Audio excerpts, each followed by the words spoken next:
Avant de commencer, abonnez-vous et cliquez sur la cloche de notification pour ne rien rater. Le développement, c'est aussi le travail. Les 145 territoires que compte notre pays ont aujourd'hui une raison d'espérer. Parce qu'il y a une politique qui a commencé, celle de les doter d'infrastructures.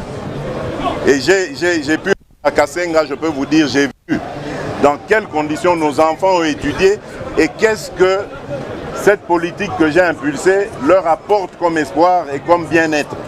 Mais ça ne va pas s'arrêter là. Nous allons développer d'autres secteurs, l'accès notamment à l'eau et à l'électricité, les routes de desserte agricole, les logements.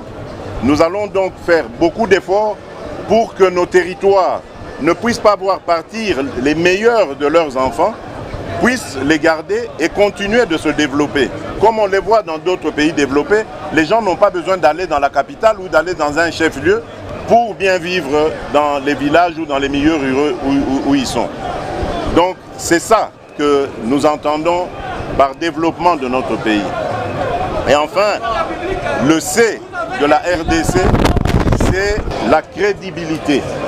La République démocratique du Congo a recouvré sa crédibilité aujourd'hui. Les preuves sont là.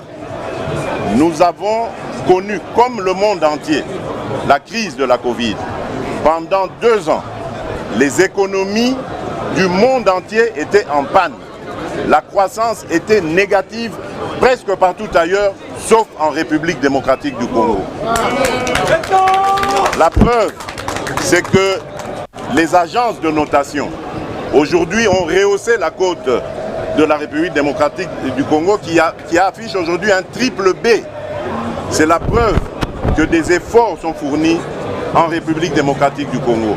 Avec le FMI, pour la première fois dans l'histoire de notre pays, un gouvernement va achever toutes les 6 revues du programme avec le FMI.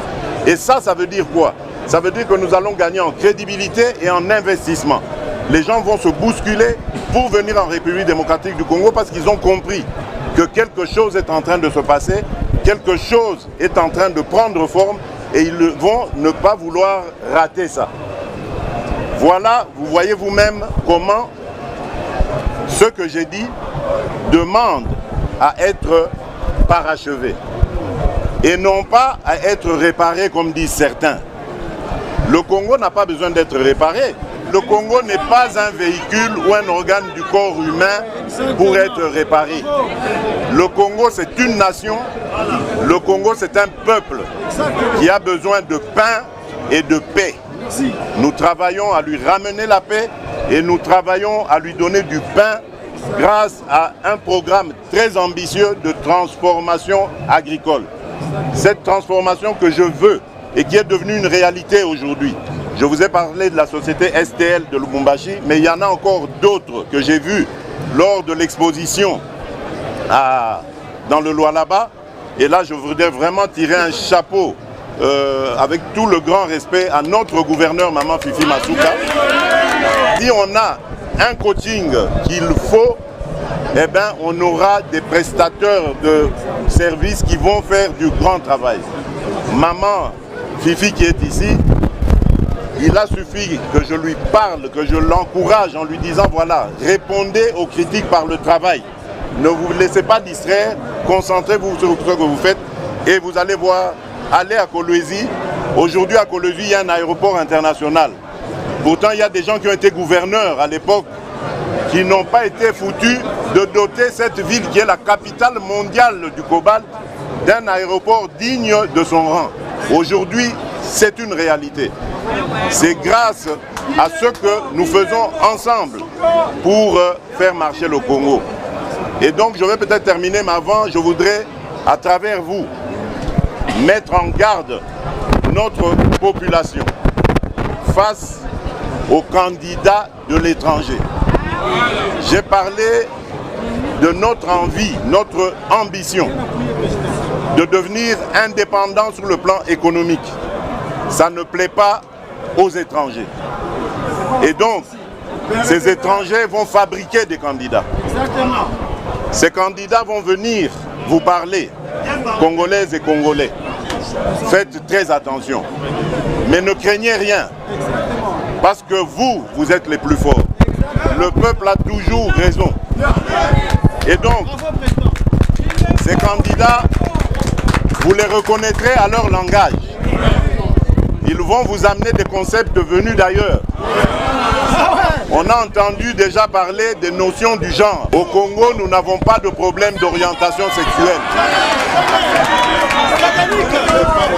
Vous reconnaîtrez ces gens-là lorsque leurs parrains vont leur donner un mot d'ordre pour se réunir, se mettre ensemble pour devenir plus forts.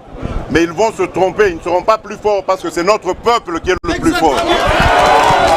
Voilà pourquoi je dis à l'étranger qu'il est temps de laisser tomber cette politique du passé qui consiste à soutenir des pantins et de penser pouvoir les faire élire contre la volonté du peuple.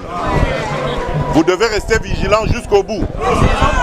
Ils croient que c'est eux seuls qui peuvent se mobiliser et rester devant les bureaux de vote. Bakosi, Binope Botikala devant les bureaux de vote. Vous allez rester devant les bureaux de vote jusqu'à la clôture du scrutin. Votos à la paix, Nao Yabiso preuve. Vous reconnaîtrez ces gens-là par leur discours. Vous les reconnaîtrez lorsqu'ils se mettront ensemble. Et à ce moment-là, nous pourrons dire que nous avons vaincu. Parce que le combat est rude, comme je vous l'ai dit, mais le combat nous légué par notre leader et ses compagnons de lutte pour un Congo nouveau, un Congo fort, libre et prospère, ce combat, nous sommes en passe de le gagner.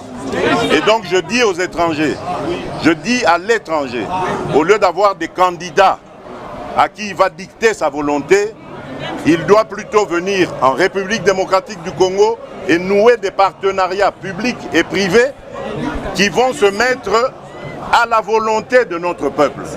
Ils n'ont pas à dicter leur volonté, mais à faire la volonté de notre peuple. À l'instar justement de ce que nous sommes en train de faire avec les États-Unis d'Amérique, avec la République populaire de Chine, avec la Turquie, avec le Japon, avec les Émirats arabes unis. Voilà des partenaires qui sont venus investir en République démocratique du Congo pour aider les Congolais à créer des emplois, à transformer leurs richesses chez eux, à développer la chaîne de valeur ici en République démocratique du Congo et à rendre fier la population, le peuple congolais. Voilà en quoi tient mon programme, c'est en ces 3 lettres, RDC comme République démocratique du Congo, mais RDC aussi comme Renaissance ou Remontada, développement